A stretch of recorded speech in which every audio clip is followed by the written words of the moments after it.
നമസ്കാരം. ഫുട്ബോൾ ലോകകപ്പിന്റെ Argentina Spain final നിയന്ത്രിക്കുന്ന റഫറി സ്ലൊവേനിയക്കാരൻ സ്ലാവ്കോ വിൻസിച്ച്. മൂപ്പർക്കൊരു പ്രത്യേകതയുണ്ട്. 2022 ഖത്തർ ലോകകപ്പിൽ 36 മത്സരങ്ങളുടെ തുടർ വിജയവുമായി എത്തിയ ടീമായിരുന്നു അന്ന് അർജന്റീന. അവരുടെ ആദ്യ മത്സരം സൗദി അറേബ്യയുമായിട്ടായിരുന്നു. ആ മത്സരം നിയന്ത്രിച്ചത് വിൻസിച്ചാണ്. സൗദി അറേബ്യയോട് അർജന്റീന 37ാമത്തെ ആ മത്സരത്തിൽ പൊട്ടി. പിന്നീട് പക്ഷേ ലോക ചാമ്പ്യനായി എന്നത് ചരിത്രം. എന്നാൽ അന്നത്തെ അജയ്യമായ ആ യാത്രയ്ക്ക് വിലങ്ങിട്ടു. ഇറ്റലിയുടെ റെക്കോർഡ് തകർക്കാൻ അർജന്റീനയ്ക്കായില്ല. ആ മത്സരത്തിന് ശേഷം അർജന്റീന വീണ്ടും അപരാജിത കുതിപ്പ് തുടർന്നു. ഇന്നിപ്പോൾ ഫൈനലിൽ എത്തുന്നതുവരെ വീണ്ടും പരാജയപ്പെടാത്ത കുതിപ്പ്. ഫൈനലിൽ അർജന്റീനയെ നേരിടാനിറങ്ങുന്ന സ്പെയിനോ സമാനമായ മറ്റൊരു ചരിത്രത്തിലൂടെയാണ് സഞ്ചരിക്കുന്നത്. അവരുടെ തുടർ വിജയങ്ങളുടെ 37ാമത്തെ മത്സരമാണ്. ഈ 37 മത്സരം കഴിഞ്ഞ് ഇപ്പോഴെത്തുമ്പോൾ അവർ വിൻസിച്ച് റഫറിയായി അവരുടെ മുന്നിൽ നിൽക്കുകയാണ്. അർജന്റീനയുടെ ഏറ്റവും ഒടുവിലത്തെ പരാജയം ആ റഫറിക്ക് മുന്നിലായിരുന്നല്ലോ. അന്നത്തെ അപരാജിത കുതിപ്പിന് തടയിട്ട റഫറിക്ക് മുന്നിൽ ഇത്തവണ സ്പെയിൻ ജയിക്കുമോ? നമുക്ക് വിശദമായി നോക്കാം. എന്തൊക്കെയാണ് തന്ത്രങ്ങൾ, എന്തൊക്കെയാണ് മികവുകൾ, ആര് ജയിക്കും? അവസാനം വരെ കാത്തിരിക്കണം. ഈ വീഡിയോയുടെ അവസാനം വരെ. ഒരു ലോകകപ്പ് ഫൈനൽ എന്നാൽ 90 മിനിറ്റിന്റെ മത്സരം മാത്രമല്ല, 4 വർഷത്തെ കാത്തിരിപ്പിന്റെ അവസാന രാത്രി കൂടിയാണ്. ഒരു രാജ്യത്തിന്റെ, ഒരു ടീമിന്റെ സ്വപ്നം. ഫൈനലിലേക്കുള്ള വരവിൽ നിലംപരിശാക്കപ്പെട്ട രാജ്യങ്ങളുടെ ഊർജം, ഭൂഗോളത്തിന്റെ ആവേശം. ഇപ്പോൾ ഉയരുന്ന ചോദ്യം ഒന്ന് മാത്രമല്ല, സ്പെയിൻ കൂടുതൽ മനോഹരമായി കളിക്കുമോ? അതല്ല അർജന്റീന കൂടുതൽ പോരാടുമോ? അതുമല്ല, സ്പെയിൻ അവരുടെ ഫുട്ബോൾ അർജന്റീനയുടെ മേൽ അടിച്ചേൽപ്പിക്കുമോ?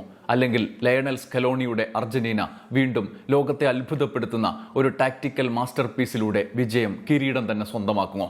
ഈ ചോദ്യങ്ങൾക്കുള്ള ഉത്തരം കണ്ടെത്താൻ ഗോളുകളെക്കുറിച്ച് മാത്രം സംസാരിച്ചിട്ട് കാര്യമില്ല. മെസ്സിയിൽ നിന്നോ, യമാലിൽ നിന്നോ, റോഡ്രിയിൽ നിന്നോ, സ്കലോണിയിൽ നിന്നോ അല്ല തുടങ്ങേണ്ടത്. രണ്ട് ടീമുകളുടെയും സമീപനങ്ങളിൽ നിന്നാണ്. സ്പെയിനും അർജന്റീനയും ഒരു ലക്ഷ്യത്തിനായി കളിക്കുന്നു. പക്ഷേ ആ ലക്ഷ്യത്തിലെത്താൻ തിരഞ്ഞെടുക്കുന്ന വഴി വ്യത്യസ്തമാണ്. പന്ത് ഞങ്ങളെ കാലിലാണെങ്കിൽ മത്സരം ഞങ്ങളെ നിയന്ത്രണത്തിലാണ് എന്നാണ് സ്പെയിനിൻ്റെ ഒരു പ്രത്യയശാസ്ത്രം.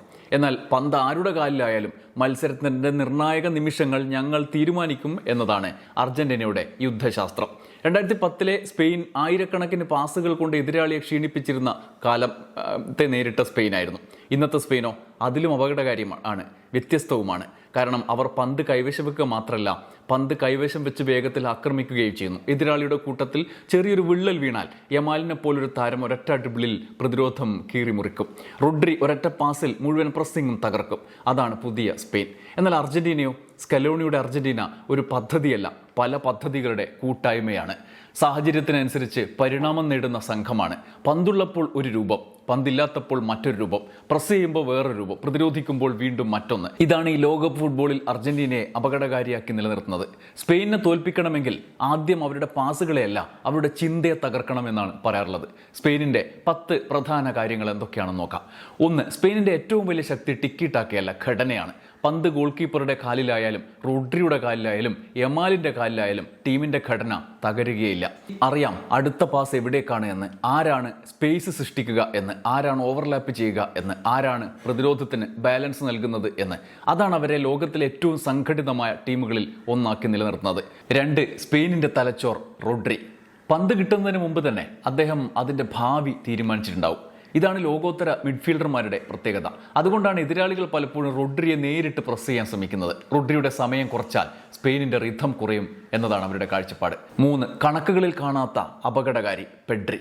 ഗോളടിക്കുന്നവരാണ് പൊതുവെ വാർത്തകളിൽ ഇടം പിടിക്കുക. പക്ഷെ മത്സരങ്ങൾ ജയിപ്പിക്കുന്നത് പലപ്പോഴും പെഡ്രി പോലുള്ള താരങ്ങളാണ്. അദ്ദേഹത്തിന്റെ ഏറ്റവും വലിയ ശക്തി ഹാഫ് സ്പേസുകൾ കണ്ടെത്താനുള്ള മികവ്. സെൻറ്റർ ബാക്കിനും ഫുൾ ബാക്കിനും ഇടയിലെ ചെറിയ വിടവുകൾ പോലും, മിഡ്ഫീൽഡിനും പ്രതിരോധത്തിനുമിടയിലെ ഇടം, അവിടെയാണ് പെഡ്രി ജീവിക്കുക. ഒരു ടച്ച്, ഒരു ടേൺ, ഒരു ത്രൂ പാസ്, അത് മതി, മുഴുവൻ പ്രതിരോധവും തുറന്നു പോകും. 4. പ്രവചിക്കാനാകാത്ത ആയുധം യമാൽ. ലോകകപ്പിലെ പല മത്സരങ്ങളിലും സ്പെയിൻ പൊസിഷൻ കൊണ്ട് എതിരാളിയെ ക്ഷീണിപ്പിച്ചു. പക്ഷെ ഒരു പ്രതിരോധം താഴ്ന്നു നിൽക്കുമ്പോൾ അപ്പോഴാണ് യമാലിന്റെ വില. അദ്ദേഹം പന്തുമായി നേരിട്ട് ഓടും, ഡ്രിബിൾ ചെയ്യും, അകത്തേക്ക് മുറിച്ച് കയറും, അല്ലെങ്കിൽ പുറം വശത്തുകൂടി പോയി ക്രോസ് നൽകും. അതുകൊണ്ടാണ് എതിരാളി ഒരിക്കലും ഉറപ്പിച്ച് പറയാൻ കഴിയാത്തത്, അദ്ദേഹം ഇനി എന്ത് ചെയ്യും എന്ന കാഴ്ചപ്പാടിലേക്ക് എത്താൻ കഴിയാത്തത്. 5. പ്രതിരോധം. പലരും കരുതുന്നത് സ്പെയിനിന്റെ പ്രതിരോധം 4 ഡിഫൻഡർമാരാണ് എന്നാണ്. അതല്ല, സ്പെയിനിന്റെ പ്രതിരോധം ആരംഭിക്കുന്നത് സ്ട്രൈക്കർമാരിൽ നിന്നാണ്. പന്ത് നഷ്ടപ്പെട്ടാൽ ആദ്യ 5 സെക്കൻഡിൽ തന്നെ അവർ ആക്രമണകാരിയായ പ്രസ്സിംഗ് തുടങ്ങും. ഇതാണ് കൗണ്ടർ പ്രസ്. ഈ 5 സെക്കൻഡാണ് ലോകത്തിലെ ഏറ്റവും വിലയേറിയ 5 സെക്കൻഡുകൾ. കാരണം ഈ സമയത്താണ് എതിരാളി ഏറ്റവും അസംഘടിതരായിരിക്കുക. സ്പെയിൻ അതിനെ മറികടക്കും. 6. സ്പെയിൻ പൂർണ്ണമായ ടീമല്ല. ഈ ലോകോത്തര ടീമിനും ഒരു ബലഹീനത ഉണ്ട്, സ്പെയിനിനും ഉണ്ട്. അവർ പ്രതിരോധ നിര വളരെ ഉയർത്തി നിർത്തും. അതിൻ്റെ ഗുണം മിഡ്ഫീൽഡ് ചെറുതാകും, പ്രസ് ചെയ്യാൻ എളുപ്പമാകും. പക്ഷേ ഒരു കൃത്യമായ ലോങ് പാസ്, ഒരു ത്രൂ ബോൾ, ഒരു വേഗമേറിയ ഓട്ടം അത് മതി. പിന്നിൽ 30-40 മീറ്റർ തുറന്നു കിടക്കും. അവിടെയാണ് അർജന്റീന അവസരം അന്വേഷിക്കുക. 7. സ്കലോണി ആദ്യം ആക്രമിക്കുക റോഡ്രിയെയോ യമാലിനെയോ എന്നതാണ്. ഇതാണ് ഏറ്റവും വലിയ ചോദ്യം. റോഡ്രിക്ക് സമയം കൊടുത്താൽ സ്പെയിൻ കളി നിയന്ത്രിക്കും. യമാലിന് മുന്നിലൊരു പിഴവ് സംഭവിച്ചാൽ അദ്ദേഹം മത്സരം അടിമുടി മാറ്റും. അതുകൊണ്ട് സ്കലോണി ഏത് ഭീഷണിയാണ് ആദ്യം ഇല്ലാതാക്കാൻ ശ്രമിക്കുക? ഇത് ഫൈനലിൻ്റെ ആദ്യ ടാക്ടിക്കൽ യുദ്ധമായിരിക്കും. 8. സ്പെയിനിൻ്റെ ഏറ്റവും വലിയ 5 ശക്തികൾ. അത് ഏതൊക്കെയാണ്? 1. Positional play. 2. റോഡ്രിയുടെ കളി നിയന്ത്രണം. 3. പന്ത് നഷ്ടപ്പെട്ട ഉടൻ നടത്തുന്ന കൗണ്ടർ പ്രസ്. 4. യമാലിൻ്റെ വ്യക്തിഗത മികവ്. 5. 90 മിനിറ്റും ഒരേ ഘടന നിലനിർത്താനുള്ള കഴിവ്. സ്പെയിനിൻ്റെ 5 പ്രധാനപ്പെട്ട ബലഹീനതകൾ കൂടി നോക്കാം. 1. ഉയർന്ന പ്രതിരോധ നിര. 2. റോഡ്രിയെ അമിതമായി ആശ്രയിക്കുന്നത്. 3. വേഗത്തിലുള്ള ട്രാൻസിഷനുകളിൽ ചിലപ്പോൾ തുറന്നു പോകുന്ന മിഡ്ഫീൽഡ്. 4. വളരെ ഉയർന്ന ഫുൾ ബാക്ക് പൊസിഷൻ. 5. പെട്ടെന്നുള്ള കൗണ്ടർ ആക്രമണങ്ങളിൽ പിന്നിൽ സ്പേസ് ഉണ്ടാകാനുള്ള സാധ്യത. ഇനി 10ാമത്തേതാണ് അർജന്റീന ഇതെല്ലാം എങ്ങനെ ഉപയോഗിക്കും എന്നത്. ഇതാണ് ഫൈനലിലെ യഥാർത്ഥ കഥ. സ്പെയിൻ പന്തുമായി മുന്നോട്ട് വരും, റോഡ്രി കളി നിയന്ത്രിക്കും, പെഡ്രി സ്പേസ് കണ്ടെത്തും, യമാൽ ആക്രമിക്കും. ഇതൊക്കെ നടക്കും. പക്ഷേ ഇതെല്ലാം നടക്കുമ്പോൾ മെസ്സി എന്താണ് നോക്കുക? അൽവാരസ് എവിടേക്കാണ് ഓടുക? ഡീപോൾ ആരെ പ്രസ് ചെയ്യും? സ്കലോണി എപ്പോഴാണ് ആദ്യ ടാക്ടിക്കൽ മാറ്റം കൊണ്ടുവരിക? അവിടെയാണ് ഈ ഫൈനലിൻ്റെ വിധി എഴുതപ്പെടാൻ പോകുന്നത്. ഈ ചരിത്രത്തിൽ ഇടം പിടിക്കുന്ന കളി ഇതാണ് എന്ന് പറയാനുള്ള കാരണവും അതുതന്നെയാണ്. സ്പെയിൻ ഒരു അർത്ഥത്തിൽ സമ്പൂർണ്ണമായ ഒരു ടീം എന്ന് വരെ പറയാവുന്ന ടീമാണ്. ആ ടീമിനെ വെല്ലാൻ ഒരുപക്ഷെ ഈ ലോകകപ്പിൽ ഒരൊറ്റ ടീമിനെ കഴിയുമായിരുന്നുള്ളൂ. അത് കറക്റ്റായിട്ട് ഫൈനലിൽ എത്തിയിട്ടുണ്ട്. അത് അർജന്റീനയാണ്. അല്ലെങ്കിൽ സ്പെയിനു മുന്നിൽ എതിരാളികൾ ഉണ്ടാകുമായിരുന്നില്ല. അർജന്റീന വന്നപ്പോഴാണ് അതിനനുസരിച്ച് പ്രകടനങ്ങളുടെ പിൻബലം ഒക്കെയുള്ള ടീം എന്ന തോന്നൽ നമ്മളിലേക്ക് എത്തുന്നത്. സ്പെയിൻ ലോകത്തിലെ ഏറ്റവും സംഘടിതമായ ടീമുകളിലൊന്നാണ്. പക്ഷേ ലോകകപ്പ് ഫൈനലുകൾ ഘടന കൊണ്ട് മാത്രം ജയിക്കപ്പെടില്ല. ചിലപ്പോൾ ഒരു നിമിഷം, ഒരു പാസ്, ഒരു ഓട്ടം, ഒരു തീരുമാനം ഒരു ലോകകപ്പ് കിരീടം തന്നെ മാറ്റിമറിക്കും. ഒരു ഫുട്ബോൾ മത്സരം എന്ന് തന്നെ പറയാം. ആ തീരുമാനം എടുക്കാൻ ലോക ഫുട്ബോളിലെ ഏറ്റവും മികച്ച താരങ്ങളിൽ ഒരാൾ അർജന്റീനയ്ക്കൊപ്പമുണ്ട്. ഒപ്പം ഒരു ടീമും വമ്പൻ കോച്ചും. അവരുടെ ശക്തിയും ദൗർബല്യങ്ങളും പ്രധാനപ്പെട്ടതാണ്. ഫൈനലിൻ്റെ ഗതി നിർണ്ണയിക്കുന്ന കാര്യങ്ങളാണ്. നമുക്കതെന്താണെന്ന് നോക്കാം. മെസ്സിയെ മാർക്ക് ചെയ്യുക, അർജന്റീനയെ തടയാം എന്ന എതിരാളികളുടെ ചിന്ത കാലഹരണപ്പെട്ടിട്ടുണ്ട്. സ്കലോണിയുടെ ആദ്യ വിപ്ലവം അവിടെയാണ്. നമ്മൾ 1ാമത്തെ പോയിന്റായി അർജന്റീനയുടെ 10 കാര്യങ്ങൾ പരിശോധിക്കുമ്പോൾ 1ാമത്തെ പോയിന്റ് അവിടെയാണ്.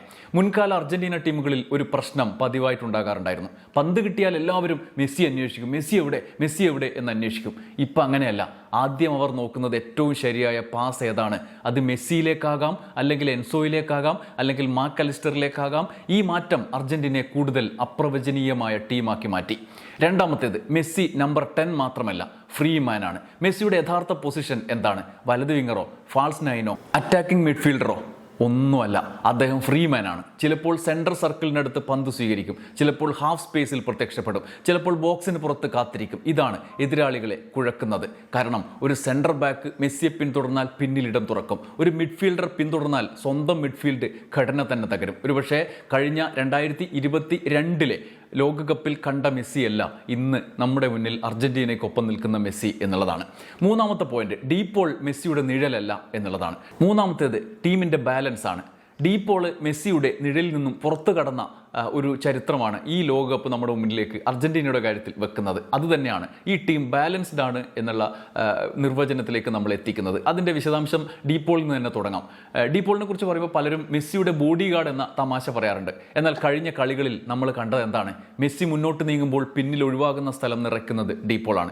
മെസ്സി പ്രസ് ചെയ്യാത്ത നിമിഷങ്ങളിൽ ആദ്യ പ്രതിരോധം തുടങ്ങുന്നതും ഡീപോളാണ്. മത്സരത്തിൻ്റെ തീവ്രത നിലനിർത്തുന്ന എഞ്ചിൻ അദ്ദേഹമായി മാറുന്നു. സ്വതന്ത്രനായ ഡീപോളിനെയാണ് നമ്മളിപ്പോൾ അടുത്തായിട്ട് കാണുന്നത്. ബെഞ്ചിലിരുന്ന ഡീപോൾ ഇടക്ക് കയറി വന്ന് ഇംഗ്ലണ്ടിൻ്റെ സ്വപ്നത്തിന് മേൽ കത്തിവെച്ച കാഴ്ച സെമി ഫൈനലിൽ നമ്മൾ കണ്ടതാണല്ലോ. ഇനി 4ാമത്തേത്, എൻസോ ഫെർണാണ്ടസ് എന്ന റിഥം മാറ്റുന്ന താരമാണ്.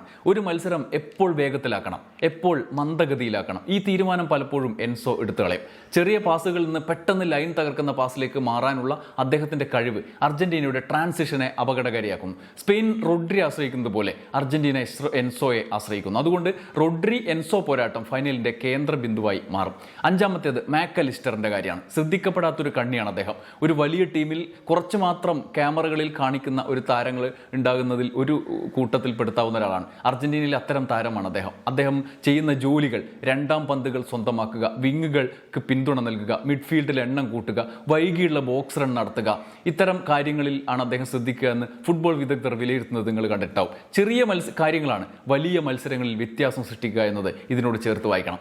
6 ജൂലിയൻ അൽവാരസ്. പന്തില്ലാത്തപ്പോൾ അപകടകാരിയാകുന്ന ആൾ. പല സ്ട്രൈക്കർമാരെയും വിലയിരുത്തുന്നത് ഗോളുകൾ കൊണ്ടാണ്. അൽവാരസിനെ വിലയിരുത്തേണ്ടത് ഓട്ടങ്ങൾ കൊണ്ടാണ്. അദ്ദേഹം നിരന്തരം സെൻട്രൽ ബാക്കുകളെ പിന്നിലേക്ക് വലിക്കും. അതോടെ മെസ്സിക്ക് ഇടം ലഭിക്കും. അല്ലെങ്കിൽ മെസ്സിയിലേക്ക് 2 താരങ്ങൾ നീങ്ങിയാൽ അൽവാരസ് ആ തുറന്ന ഇടത്തിലേക്ക് ഇടിച്ചു കയറും. ഇതാണ് അർജന്റീനയുടെ ഏറ്റവും മാരകമായ ആക്രമണ രീതി. 7 എമിലിയാനോ മാർട്ടിനസ്. ഗോളിയുടെ ഉത്തരവാദിത്തം ഇങ്ങോട്ട് അടിക്കുന്ന ഷോട്ടുകൾ തടുക്കുക എന്നത് മാത്രമല്ല, ഒരു ടീമിനാകെ ആത്മവിശ്വാസം പകരുക എന്ന അധിക ജോലി കൂടിയുണ്ട്. ആ അധിക ജോലി ചെയ്യുന്ന അപൂർവം ഗോൾ കീപ്പർമാരിൽ ഒരാളാണ് എമിലിയാനോ മാർട്ടിനസിന്റെ ശരീരഭാഷ തന്നെ പ്രതിരോധ നിരയ്ക്ക് ധൈര്യം നൽകും. ക്രോസ് വരുമ്പോൾ ഉറച്ച തീരുമാനം, 1-on-1 സാഹചര്യങ്ങളിൽ ക്ഷമ, പെനാൽറ്റി ഷൂട്ടൗട്ടിൽ മാനസിക സമ്മർദ്ദം സൃഷ്ടിക്കാനുള്ള കഴിവ്, ഇതെല്ലാം എമിലിയാനോ വ്യത്യസ്തനായി നിർത്തുന്നതിന് കാരണമാണ്. 8ാമത്തേത് അർജന്റീനയുടെ 5 ഏറ്റവും വലിയ ശക്തികൾ. 1 സാഹചര്യത്തിനനുസരിച്ച് ടാക്ടിക്കൽ രൂപം മാറ്റാനുള്ള കഴിവ്. 2 മെസ്സിയുടെ നിർണായക തീരുമാനമെടുക്കുന്നതിലുള്ള മികവ്. 3 Enzo, De Paul, Mac Allister midfield balance. 4ാമത്തേത് ട്രാൻസിഷനിലെ വേഗവും അൽവാരസിന്റെ ഓഫ് ദി ബോൾ ഓട്ടങ്ങളും. 5 വലിയ മത്സരങ്ങളിലെ മാനസിക കരുത്ത്. ഇനി അർജന്റീനയുടെ 5 പ്രധാന ബലഹീനതകൾ. 1 ഉയർന്ന നിലവാരമുള്ള പൊസഷൻ. ടീമുകൾക്കെതിരെ നീണ്ട സമയം പന്തില്ലാതെ പ്രതിരോധിക്കേണ്ടി വരുന്ന സാഹചര്യം. 2 മെസ്സിക്ക് പന്ത് എത്തുന്ന വഴികൾ അടച്ചാൽ സൃഷ്ടിപരമായ ഭാരം മറ്റുള്ളവർ ഏറ്റെടുക്കേണ്ടി വരുന്ന സാഹചര്യം. 3 ഫുൾ ബാക്കുകൾ മുന്നോട്ട് കയറുമ്പോൾ വിങ്ങുകളിൽ സ്പേസ് തുറക്കാനുള്ള സാധ്യത. 4 ഉയർന്ന തീവ്രതയുള്ള പ്രസ്സിംഗ് ദീർഘനേരം തുടരുന്നതിലെ പ്രയാസം.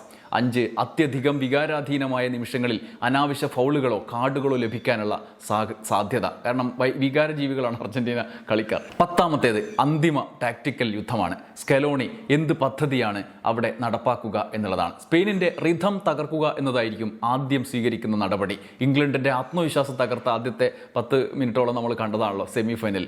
റോഡ്രിക്ക് ഇവിടെ സമയം നൽകാതിരിക്കുക, മെസ്സിയെ സ്വതന്ത്രമായി ഹാഫ് സ്പേസിൽ എത്തിക്കുക, അൽവാരസിന്റെ ഓട്ടങ്ങൾ ഉപയോഗിച്ച് ഹൈ ലൈൻ പരീക്ഷിക്കുക. മത്സരം അവസാന 20 മിനിറ്റിലേക്ക് സമനിലയിൽ എത്തിക്കാൻ കഴിഞ്ഞാൽ അവിടെ അനുഭവം അർജന്റീനയുടെ പക്ഷത്താകും. അത് സ്കലോണിയെ മുന്നോട്ട് നയിക്കുന്ന പ്രധാനപ്പെട്ട കാര്യമാണ്. ടാക്ടിക്കൽ യുദ്ധം കൂടിയായി ഫൈനലിലെ ഈ സാഹചര്യം മാറുന്നുണ്ട് എന്നുള്ളതാണ്. 10 ടാക്ടിക്കൽ യുദ്ധങ്ങൾ കൂടി നമുക്ക് നോക്കാം. എന്തായിരിക്കും അത്? കിരീടം തീരുമാനിക്കുന്ന ആ അദൃശ്യ പോരാട്ടങ്ങൾ. ലോകകപ്പ് ഫൈനലുകളിൽ പലപ്പോഴും ഗോളുകൾ കൊണ്ടല്ല, ചെറിയ ടാക്ടിക്കൽ വിജയങ്ങൾ കൊണ്ടാണ് ജയിക്കപ്പെടുന്നത് എന്ന് വിലയിരുത്തപ്പെട്ടിട്ടുള്ളതാണ്. നമുക്ക് ഇവിടെ എന്തൊക്കെയാണെന്ന് നോക്കാം. 1 റോഡ്രി എൻസോ ഫെർണാണ്ടസ് യുദ്ധം. ഇത് 2 മിഡ്ഫീൽഡർമാരുടെ പോരാട്ടമല്ല, 2 ഫുട്ബോൾ തത്വങ്ങളുടെ ഏറ്റുമുട്ടലാണെന്നാണ് പറയാറുള്ളത്. റോഡ്രി കളിയുടെ വേഗം നിയന്ത്രിക്കാൻ ശ്രമിക്കും. അദ്ദേഹം ചെറിയ പാസുകളിലൂടെ എതിരാളിയുടെ പ്രസ്സിംഗ് തകർക്കാൻ നോക്കും. പന്ത് കൈവശം വെക്കുക എന്നത് അദ്ദേഹത്തിന്റെ ശക്തിയായി നിലനിൽക്കും. എൻസോയുടെ സമീപനം വ്യത്യസ്തമാണ്. അദ്ദേഹം പന്ത് മുന്നോട്ടെത്തിക്കാനാണ് ശ്രമിക്കുക. ഒരു നിമിഷം കൊണ്ട് കളിയുടെ ദിശ മാറ്റുന്ന പാസ് നൽകും. റോഡ്രിക്ക് കൂടുതൽ സമയം കിട്ടിയാൽ സ്പെയിൻ മത്സരത്തിന്റെ താളം നിയന്ത്രിക്കും. എൻസോ റോഡ്രിയുടെ റിഥം തകർത്താൽ അർജന്റീനയുടെ കൗണ്ടർ ആക്രമണങ്ങൾ കൂടുതൽ അപകടകാരിയാകും. അതുകൊണ്ട് ഫൈനലിന്റെ ആദ്യ 20 മിനിറ്റിൽ തന്നെ ഈ പോരാട്ടം ആരുടെ ഭാഗത്തേക്ക് പോകുന്നു എന്നത് നിർണായകമായി മാറും. 2ാമത്തെ യുദ്ധം മെസ്സിയും സ്പെയിനിന്റെ മിഡ്ഫീൽഡ് പ്രസ്സും തമ്മിലുള്ള യുദ്ധമാണ്. മെസ്സിയെ ഒരാൾക്ക് മാത്രം മാർക്ക് ചെയ്യാൻ കഴിയില്ല. സ്പെയിനിന് അതറിയാം. അതുകൊണ്ട് മെസ്സിക്ക് പന്ത് ലഭിക്കുന്ന വഴികൾ അടയ്ക്കും. മെസ്സി പന്ത് സ്വീകരിക്കുന്നതിന് മുമ്പ് തന്നെ ചുറ്റുമുള്ള ഇടം ചുരുക്കും. ഇതിന് സ്പെയിനിന്റെ മുഴുവൻ മിഡ്ഫീൽഡും ഒരുമിച്ച് പ്രവർത്തിക്കണം. പക്ഷേ മെസ്സിക്ക് 1 മീറ്റർ പോലും ഇടം ലഭിച്ചാൽ ഡേഞ്ചറസ് പൊസിഷനിൽ സംഭവിക്കും. മുഴുവൻ പ്രതിരോധ നിരയുടെ രൂപം മാറ്റാൻ ഒരൊറ്റ പാസ് മതിയാകും. അതിനാൽ ഇത് മെസ്സിയും ഒരു ഡിഫൻഡറും തമ്മിലുള്ള പോരാട്ടമല്ല, മെസ്സിയും സ്പെയിനിന്റെ കൂട്ടായ ഘടനയും തമ്മിലുള്ള സംഘർഷത്തിലേക്കാണ് എത്തുക.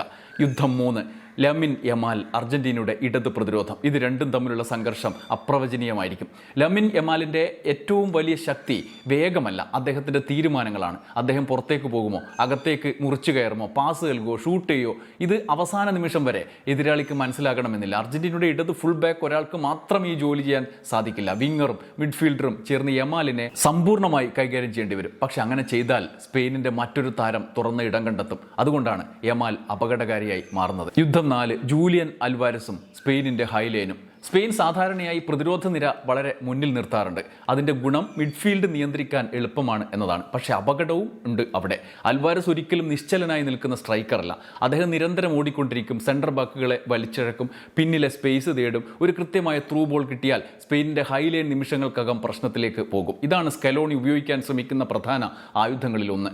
അഞ്ചാമത്തെ യുദ്ധം പെഡ്രി മാക്കലിസ്റ്റർ. മത്സരത്തിൻ്റെ ഒഴുക്ക് തീരുമാനിക്കുന്നത് പലപ്പോഴും ഈ സംഘർഷമായിരിക്കും. പെഡ്രി സ്പെയിനിൻ്റെ പാസിംഗ് ത്രികോണങ്ങൾ സൃഷ്ടിക്കും, മാക്കലിസ്റ്റർ അവ തകർക്കാൻ ശ്രമിക്കും. പെഡ്രി പന്തുമായി തിരിയാൻ സമയം കിട്ടിയാൽ സ്പെയിൻ ആക്രമണത്തിൻ്റെ മൂന്നാം ഘട്ടത്തിലേക്ക് കടക്കും. മാക്കലിസ്റ്റർ അദ്ദേഹത്തെ തിരിയാൻ അനുവദിക്കാതെ സമ്മർദ്ദം ചെലുത്തിയാൽ സ്പെയിൻ വീണ്ടും പിന്നിലേക്ക് പാസ് കളിക്കേണ്ടി വരും. അതാണ് അർജന്റീന ആഗ്രഹിക്കുന്നത്. ആറാമത്തെ യുദ്ധം സെറ്റ് പീസുകൾ. ഫൈനലുകൾ പലപ്പോഴും ഓപ്പൺ പ്ലേയിൽ തീരുമാനിക്കപ്പെടില്ല. ഒരു കോർണർ, ഒരു ഫ്രീ കിക്ക്, ഒരു ഹെഡർ, ഒരു സെക്കൻഡ്, ഇതൊക്കെ മാത്രം മതി. സ്പെയിൻ സെറ്റ് പീസുകളിൽ കൃത്യമായ പരിശീലനത്തോടെയാണ് എത്തുക. അർജന്റീന ശാരീരിക കരുത്തും ആക്രമണ മനോഭാവവും ഉപയോഗിക്കാനുള്ള സാധ്യതയുണ്ട്. ഒരു ചെറിയ നിമിഷം മത്സരത്തിന്റെ വിധി മാറ്റുന്ന നിമിഷമായി മാറും. ഏഴാമത്തെ യുദ്ധം ബെഞ്ചിന്റെ ശക്തി. 70-ാം മിനിറ്റിന് ശേഷം മത്സരം പുതിയ രൂപത്തിലേക്ക് മാറും. അർജന്റീനയാണല്ലോ, ഉറപ്പായിട്ട് മാറും. അപ്പോഴാണ് കോച്ചുമാരുടെ യഥാർത്ഥ പരീക്ഷ. പുതിയ വിങ്ങർ ഇറങ്ങുമോ? നോക്കൌട്ടിലെ സകല മത്സരത്തിലും ഒടുവിൽ ഇംഗ്ലണ്ടിനെതിരെ വരെ വിജയിച്ച അർജന്റീനയുടെ തന്ത്രം. രണ്ടാമത്തെ സ്ട്രൈക്കറെ കൊണ്ടുവരുമോ? മിഡ്ഫീൽഡ് ശക്തമാക്കുമോ? ആക്രമണം കൂട്ടുമോ? ലോകകപ്പ് ഫൈനലുകളിൽ പലപ്പോഴും ആദ്യ 11 അല്ല, പകരക്കാരാണ് ചരിത്രം മാറ്റിയെഴുതുക. എട്ടാമത്തെ യുദ്ധം ഗോൾ കീപ്പർമാർ. 90 മിനിറ്റിൽ ഒരു വലിയ സേവ് മാത്രം, ചിലപ്പോൾ അത്രയേ വേണ്ടൂ. ഗോൾ കീപ്പർ പന്ത് തടയുക മാത്രമല്ല ചെയ്യുന്നത്, അദ്ദേഹം മുഴുവൻ പ്രതിരോധത്തിനും ആത്മവിശ്വാസം കൂടി നൽകുന്നു. ഫൈനലിൽ ഒരു തെറ്റായ തീരുമാനമുണ്ടായാൽ അത് കിരീടത്തിൻ്റെ വില ഉള്ളതായി മാറും. 9 മാനസിക കരുത്ത്. ആദ്യ ഗോൾ വഴങ്ങിയാൽ ആരാണ് ശാന്തരാവുക? റഫറിയുടെ തീരുമാനത്തിന് ശേഷം ആരാണ് ശ്രദ്ധ നഷ്ടപ്പെടാതെ കളിക്കുക? അവസാന 10 മിനിറ്റിൽ ആരാണ് ക്ഷീണത്തേക്കാൾ ധൈര്യത്തെ തിരഞ്ഞെടുക്കുക? ഇതാണ് ലോകകപ്പ് ഫൈനലുകളുടെ മറഞ്ഞിരിക്കുന്ന പോരാട്ടം. 10ാമത്തെ യുദ്ധം കോച്ചുമാരുടെ കളി. ഫൈനൽ തുടങ്ങുമ്പോൾ ഒരു പ്ലാൻ ഉണ്ടാകും, പക്ഷേ ആദ്യ പകുതിക്ക് ശേഷം അതേ പ്ലാൻ തുടരേണ്ട സാഹചര്യമായിരിക്കില്ല. ഒരു മാറ്റം, ഒരു സബ്സ്റ്റിറ്റ്യൂഷൻ, ഒരു ഫോർമേഷൻ മാറ്റം, ഇതൊക്കെ കഥ മാറ്റും. ലോകകപ്പ് ഫൈനൽ എന്നത് 22 താരങ്ങളുടെ പോരാട്ടം മാത്രമല്ല, 2 പരിശീലകരുടെ ബുദ്ധിയും ക്ഷമയും തമ്മിലുള്ള ചെസ് കളിയാണ്. ഫൈനലിൽ ലോകം കാണുന്നത് ഒരു സ്കോർ ലൈൻ മാത്രമായിരിക്കും, അല്ലെങ്കിൽ പെനാൽറ്റി ഷൂട്ടൗട്ട്. പക്ഷേ ആ സ്കോറിന് പിന്നിൽ ഈ 10 അദൃശ്യ യുദ്ധങ്ങൾ നടന്നിട്ടുണ്ടാവും. ഇതൊക്കെ നടപ്പാകാൻ സാധ്യതയുള്ള പദ്ധതികളാണ്. ഈ പദ്ധതികൾ നടപ്പായാൽ ഈ ടീമുകളുടെ വിജയ സാധ്യത എങ്ങനെയാണ്? നമുക്ക് 2 ടീമിൻ്റെയും സാധ്യത എങ്ങനെയാണെന്ന് നോക്കാം. ഒന്ന് സ്പെയിനിൻ്റെ 10 കാരണങ്ങൾ. ഒന്ന് പന്തിൻ്റെ നിയന്ത്രണം. സ്പെയിനിൻ്റെ ഏറ്റവും വലിയ ആയുധം പൊസഷനാണ്. പന്ത് കൂടുതൽ നേരം കൈവശം വെക്കുന്ന ടീം എതിരാളിയെ കൂടുതൽ നേരം പ്രതിരോധിപ്പിക്കും. അത് ക്ഷീണവും പിഴവുകളും സൃഷ്ടിക്കും. 2 മിഡ്ഫീൽഡിലെ ആധിപത്യം. റോഡ്രി, പെഡ്രി, മറ്റ് മിഡ്ഫീൽഡ് താരങ്ങൾ എന്നിവർക്ക് കളിയുടെ വേഗം നിയന്ത്രിക്കാൻ കഴിഞ്ഞാൽ അർജന്റീനയ്ക്ക് ട്രാൻസിഷൻ അവസരങ്ങൾ കുറയും. 3 ഉയർന്ന പ്രസ്സിംഗ്. പന്ത് നഷ്ടപ്പെട്ട ഉടൻ തിരികെ പിടിക്കുന്ന സ്പെയിനിൻ്റെ കൗണ്ടർ പ്രസ് വിജയിച്ചാൽ അർജന്റീനയ്ക്ക് ആക്രമണം കെട്ടിപ്പടുക്കാൻ ബുദ്ധിമുട്ടാകും. 4 വിങ്ങുകളുടെ മികവ്. വേഗതയും ഡ്രിബ്ലിങ്ങും ഉപയോഗിച്ച് വിങ്ങർമാർ ഒരാൾക്കെതിരെ ഒരാൾ എന്ന സാഹചര്യങ്ങൾ സൃഷ്ടിച്ചാൽ പ്രതിരോധം പിളരാം. 5 പാസിംഗ് കൃത്യത. ചെറിയ പാസുകളിലൂടെ സമ്മർദ്ദങ്ങളിൽ നിന്നും പുറത്തു കടക്കാനുള്ള കഴിവ് സ്പെയിനിൻ്റെ പ്രധാന ശക്തിയാണ്. 6 ക്ഷമ. സ്പെയിൻ സാധാരണയായി പരിഭ്രമിക്കാറില്ല. അവർ അവസരത്തിനായി കാത്തിരിക്കുകയാണ് പതിവ്. ഈ ക്ഷമ നിർണായകമാകും ഫൈനലിൽ. 7 കൂട്ടായ്മ. ഒരു താരം മോശം ദിവസം നേരിട്ടാലും ടീം ഘടന നിലനിർത്താൻ സ്പെയിനിന് സാധിക്കും. 8 ടാക്ടിക്കൽ അച്ചടക്കം. ഓരോ താരത്തിനും വ്യക്തമായ ഉത്തരവാദിത്തമുണ്ട്. അതുകൊണ്ട് അനാവശ്യമായ പൊസിഷൻ പിഴവുകൾ കുറവായിരിക്കും. 9 പന്തില്ലാത്തപ്പോഴുള്ള പ്രതിരോധം. സ്പെയിൻ ആക്രമിക്കുമ്പോഴും പ്രതിരോധ ബാലൻസ് പൂർണ്ണമായി ഉപേക്ഷിക്കാറില്ല. 10 ആദ്യ ഗോൾ. സ്പെയിൻ ആദ്യം ലീഡ് നേടിയാൽ അവരുടെ പാസിംഗ് ശൈലി ഉപയോഗിച്ച് മത്സരം നിയന്ത്രിക്കാൻ കൂടുതൽ എളുപ്പമാകും. അർജന്റീനയുടെ കാര്യമാണെങ്കിലോ അവർക്ക് വിജയിക്കാൻ സാധ്യതയുള്ള 10 കാരണങ്ങൾ വിലയിരുത്തപ്പെടുന്നത് ഇങ്ങനെയാണ്. ഒന്ന്, മെസ്സിയുടെ നിർണായക നിമിഷങ്ങൾ. 90 മിനിറ്റിൽ 89 മിനിറ്റും ശാന്തനായിരിക്കും. പക്ഷെ ഒരു നിമിഷം, ഒരു പാസ്, ഒരു ഷോട്ട്, ഒരു ഫ്രീ കിക്ക്, ആ അവതാരത്തോടുകൂടി ഈ കളിയുടെ കാര്യത്തിൽ തീരുമാനമാവും. 2 സ്കലോണിയുടെ പൊരുത്തപ്പെടൽ. മത്സരത്തിനിടെ ഫോർമേഷൻ മാറ്റാനും ടാക്ടിക്കൽ ക്രമീകരണങ്ങൾ നടത്താനും അർജന്റീനയ്ക്ക് കഴിയുമെന്നുള്ളതാണ്. 3 വേഗത്തിലുള്ള ട്രാൻസിഷൻ. പന്ത് നേടിയ ഉടൻ മുന്നോട്ട് നീങ്ങുന്ന അർജന്റീനയുടെ ശൈലി സ്പെയിനിൻ്റെ ഹൈ ലൈൻ പരീക്ഷണത്തിന് വിധേയമാക്കും. 4 അൽവാരസിൻ്റെ ഓഫ് ദി ബോൾ ഓട്ടങ്ങൾ. ഗോളുകൾ മാത്രമല്ല, പ്രതിരോധത്തെ അസ്വസ്ഥമാക്കുന്ന നിരന്തര ഓട്ടങ്ങൾ അദ്ദേഹത്തിൻ്റെ യഥാർത്ഥ സംഭാവന. 5 മിഡ്ഫീൽഡിലെ ഊർജ്ജം. ഡീപോൾ, എൻസോ, മാക്കലിസ്റ്റർ എന്നിവർ ചേർന്ന് കളിയുടെ തീവ്രത ഉയർത്തും. 6 വലിയ മത്സരങ്ങളിലെ ആത്മവിശ്വാസം. നിർണായക മത്സരങ്ങളിലെ അനുഭവം സമ്മർദ്ദത്തെ കൈകാര്യം ചെയ്യാൻ സഹായിക്കും. 7 ഗോൾ കീപ്പറുടെ സ്വാധീനം. ഒരു മികച്ച സേവ് പലപ്പോഴും ഒരു ഗോളിൻ്റെ മൂല്യമുള്ളതാണ്. ഫൈനലിൽ അത് അതിലും വലിയ വിലയുണ്ടാക്കും. 8 സെറ്റ് പീസുകൾ. കോർണറുകളും ഫ്രീ കിക്കുകളും പോലുള്ള അവസരങ്ങൾ ഫൈനലിൽ സുവർണാവസരങ്ങളാണ്. 9 തിരിച്ചു വരാനുള്ള മനോഭാവം. ലീഡ് നഷ്ടപ്പെട്ടാലും മത്സരം കൈവിടാതെ തിരിച്ചു വരാനുള്ള അർജന്റീനയുടെ മനോഭാവം അപകടകരമാണ് എതിരാളിയെ സംബന്ധിച്ച്. 10 നിർണായക നിമിഷങ്ങളിലെ ശാന്തത, വലിയ മത്സരങ്ങളിൽ ശരിയായ തീരുമാനം എടുക്കാൻ കഴിയുന്ന താരങ്ങൾ അർജന്റീനയ്ക്കുണ്ട്. അതാണ് ഫൈനലിലെ ഏറ്റവും വലിയ അവരുടെ സമ്പത്ത്. അപ്പോൾ മുൻതൂക്കാർക്കാണ്? ഈ ചോദ്യത്തിന് ഒരു വാക്കിൽ ഉത്തരം പറയാൻ കഴിയുന്നതല്ല. സ്പെയിൻ മത്സരം അവരുടെ രീതിയിൽ കളിക്കാൻ ശ്രമിക്കും, കളിപ്പിക്കാൻ ശ്രമിക്കും. അർജന്റീന മത്സര നിമിഷങ്ങളിൽ അവരുടെ തന്ത്രങ്ങളിലൂടെ ജയിക്കാൻ ശ്രമിക്കും. സ്പെയിൻ 90 മിനിറ്റിൻ്റെ ഘടനയിൽ വിശ്വസിക്കും. അർജന്റീന നിർണായക നിമിഷങ്ങളുടെ ശക്തിയിൽ വിശ്വസിക്കും. അവസാനത്തെ 1 മിനിറ്റ് പോലും അവർക്ക് വിലപ്പെട്ടതാകും, ജയിക്കാനുള്ള കാരണമാകും. ഫൈനലിൽ ഈ 2 സമീപനങ്ങളിൽ ഏതാണ് വിജയിക്കുക? ലോകം ഉറ്റുനോക്കുകയാണ്. ഒരു വശത്ത് കൃത്യത, മറുവശത്ത് സൃഷ്ടിപരത. ഒരു വശത്ത് തുടർച്ചയായ സമ്മർദ്ദം, മറുവശത്ത് ഒരു മിന്നലാക്രമണം. ഫുട്ബോൾ ചിലപ്പോൾ പ്രവചിക്കാനാകാത്ത കളി കൂടിയാണ്. ഏറ്റവും മികച്ച പദ്ധതിയും ഒരു നിമിഷം കൊണ്ട് തകരാം. അപ്പോഴും അത്ഭുതങ്ങൾക്കായുള്ള കാത്തിരിപ്പുണ്ട്. സ്പെയിൻ അവരുടെ ശാസ്ത്രീയ ഫുട്ബോൾ കൊണ്ട് നേടും എന്ന് വിലയിരുത്തുമ്പോൾ തന്നെ അർജന്റീനയുടെ അപ്രവചനീയതയും എന്തിനേയും അതിജീവിക്കാനുള്ള കരുത്തും അവിടെ വെല്ലുവിളിയായി നിൽക്കുകയാണ്. അർജന്റീനയുടെ അപരാജിത കുതിപ്പിന് തടയിട്ട സ്ലൊവേനിയൻ റഫറിക്ക് മുന്നിൽ അർജന്റീന വീഴോ? അതോ ഇറ്റലിയുടെ 37 തുടർ വിജയങ്ങൾ എന്ന റെക്കോർഡ് തകർക്കാൻ എത്തുന്ന സ്പെയിനിന്റെ തേരോട്ടത്തിന് അവസാനമാകുമോ? ഫുട്ബോൾ ഒരു സിനിമ പോലെയാണ്. ആദ്യ രംഗം, വഴിത്തിരിവ്, ക്ലൈമാക്സ് എല്ലാം 90 മിനിറ്റിനുള്ളിൽ അവസാനിക്കും. ഫുട്ബോളിൽ ആൻറ്റി ക്ലൈമാക്സ് പക്ഷേ സിനിമ പോലെയില്ല. പരാജയപ്പെടുന്നവർ പോലും ആസ്വദിച്ച കളിയായി ഫുട്ബോളിനെ മാറ്റും. ആരാധകർക്ക് തൻ്റെ ടീം തോറ്റാലും കളി കണ്ടതിൻ്റെ നിഗൂഢമായ ആഹ്ലാദം ഉള്ളിൽ ബാക്കിയുണ്ടാകും. കാത്തിരിക്കാം ആഹ്ലാദത്തിനായി. നന്ദി, നമസ്കാരം.